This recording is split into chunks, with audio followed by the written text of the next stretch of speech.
ഇറ്റലിയുടെ തെക്കൻ നഗരമായ വെള്ളത്താൽ ചുറ്റപ്പെട്ട വെനീസിലേക്ക് ഏപ്രിൽ 28-ാം തീയതി അപ്പസ്തോലിക യാത്ര നടത്താനൊരുങ്ങി ഫ്രാൻസിസ് പാപ്പ.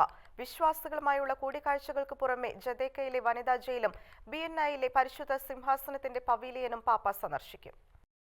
വെനീസിലേക്കുള്ള ഫ്രാൻസിസ് പാപ്പയുടെ സന്ദർശന തീരുമാനത്തിന് വെനീസിലെ പാത്രിയാർക്കീസ് ഫ്രാഞ്ചസ്കോ മൊറാലിയ നന്ദി പ്രകടിപ്പിച്ചു. ഫ്രാൻസിസ് പാപ്പയുടെ വരവിനായി ആത്മീകമായും വ്യക്തിപരമായും ഒരു സമൂഹമെന്ന നിലയിൽ നമുക്ക് നന്നായി തയ്യാറാകാമെന്നും പാത്രിയാർക്കീസ് എല്ലാവരെയും ആഹ്വാനം ചെയ്തു. ഫ്രാൻസിസ് പാപ്പയുടെ സന്ദർശനം നമ്മുടെ നഗരത്തിനും പ്രദേശത്തിനും ഒരു ചരിത്ര ദിനമായിരിക്കുമെന്ന് വെനീസിലെ മേയർ ലൂയിജി ബ്രുജാറോ എടുത്തു പറഞ്ഞു. ആഴത്തിൽ ക്രിസ്ത്യൻ വേരുകളുള്ള ഒരു സമൂഹമെന്ന നിലയിൽ നമ്മുടെ മുഴുവൻ ചരിത്രവും സംഹരിക്കുന്ന പ്രതീകാത്മക നഗരമായ വെനീസിൽ പാപ്പയെ സ്വാഗതം ചെയ്യുന്നതിൽ ഞങ്ങളേറെ സന്തുഷ്ടരാണെന്ന് വെനേത്തോ പ്രവിശ്യയുടെ പ്രസിഡന്റ് ലൂക്കാസായും പറഞ്ഞു. വെനീസ് സന്ദർശിക്കുന്ന 4ാമത്തെ പാപ്പയാണ് ഫ്രാൻസിസ് പാപ്പ.